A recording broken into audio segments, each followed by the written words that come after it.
কালকে যখন ব্রিজ দেখছি সকালবেলা, তখন তাদের 1 ফিট পর পর রড ছিল। পরে বলার পরে তারা 5 পিস রড আইনা আবার এই দক্ষিণ পাশ দিয়ে ওরা ঠিক করছে। করার পরে ওই রাস্তা থেকে মাপছিল এজিং থেকে এই পর্যন্ত 55 ফিট।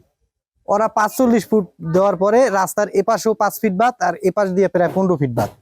পরে ওই রাস্তার পাশে যে 5 ফিট ছিল, এখানে কোনো রড মট ছিল না। ওদের বলার কারণে করে এর পরে আর বাজেট নাই। পরে কি করবো, ওখানে যদি এরকম ঢালাই দেওয়া হয় তাহলে তো ঢালাই থাকবে না। তার পরিবর্তনে ওই মানে বাঁশ ব্যবহার করা হয়েছে, বাঁশ দেওয়া হয়েছে রাস্তার মানে এজিং ধইরা বাঁশ দেওয়া হয়েছে। আমাকে মনে করেন ভাগে যে টাকা পড়ছে, এই যে যত টাকা দিছে ভাগে যে পড়ছে, এই আমার সুদে এনকে দেওয়া লাগছে। এখন বর্তমানে আবার কালকে আবার 15,000 দাবি করছে। আমি ডাইরেক্ট কইছি আমি আমার ভাগে যা পড়বে আমি দিতে পারবো না। আছে আমি এই ব্রিজটা ভালো হোক এইটাই আমি দাবি চাই, যে ভালো হোক, টাকা পয়সা নিচে হাঁটাচলা করতে পারি, এইটা আমাকে দাবি। টাকা পয়সা আমাকে কিছু গেছে, আর সরকার যদি বীজ দিয়ে থাকে, যেটা অনুদান দিয়ে থাকে, তার হেরা টাকা কিভাবে সরকার নেয়, এটা একটু আপনারা দেখেন যে সরকার কিভাবে টাকা নিয়ে নেবে। শুনি গিয়ে সরকারি আমাদের এটা রাস্তা পাশে ব্রিজ পাশেইছে, কিন্তু পাশাপাশি খবর শোনার পরে ওই যে মেম্বার সাহেব বলো কি তোমাদের ব্রিজ এসে আমাদের এই আমাকে টাকা দাও, তাইলে আমরা ব্রিজটা করে দেবো। পরবর্তীতে যে টাকা আমাকে বলছে সেই টাকা আমাকে আমরা কত দিয়েছিলাম, অর্ধেক দিয়েছিলাম নাকি? হ্যাঁ, কারণ যে টাকা আমাকে বলছিল মেম্বারে অর্ধেক দিয়েছিলাম না? হ্যাঁ, 50,000 দিছি। তো 50,000 টাকা দাও, অমুক দিনে আমরা কাজ দেবো। কয়দিন, 4-5 দিন পরে গেছিল। হ্যাঁ, 4-5 দিন পরে তোমাদের ব্রিজের কাজ দেবো। আমরা টাকা 50,000 আমরা দিছি সবাই মিলে পয়সা, মানে টাকাটা আমরা সুদে আনছি। কারণ আমরা সবাই বদলা কিষান দিয়ে খাই, আমাদের কোনো চাকরি বাকরি আমাদের কেউ নাই, আমরা সবাই কিষানি লোক। তো দিছি এই টাকা দেওয়ার পরে এই আইজ আসে, কাল আসে, এই মাল আসে, মুখ করতে করতে বহুদিন গেছে। আমরা দৌড়িতে আমরা ধরে নিয়ে গেছি। পরবর্তীতে আবার সেই শুনি যে ব্রিজ আসবে, পরবর্তী আবার একটা টাকা চাইছে। কত? পরে কতদিন এসেছিল? 25,000 টাকা। 25,000 টাকা। তো 75 টাকা দেওয়া হয়েছে না? 75 দেওয়া হয়েছে, তারপরে ব্রিজ হয় না।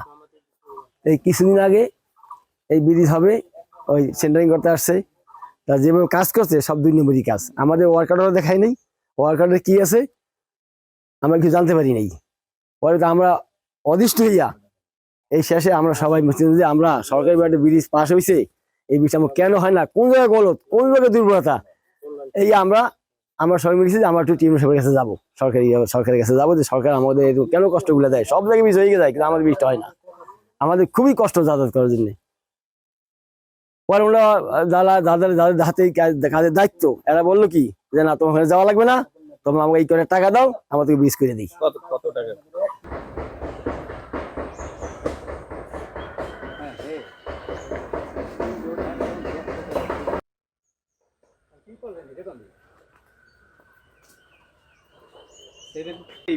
ঠিক আছে,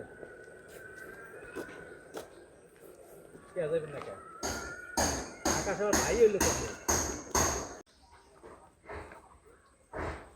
ওরা আকাশা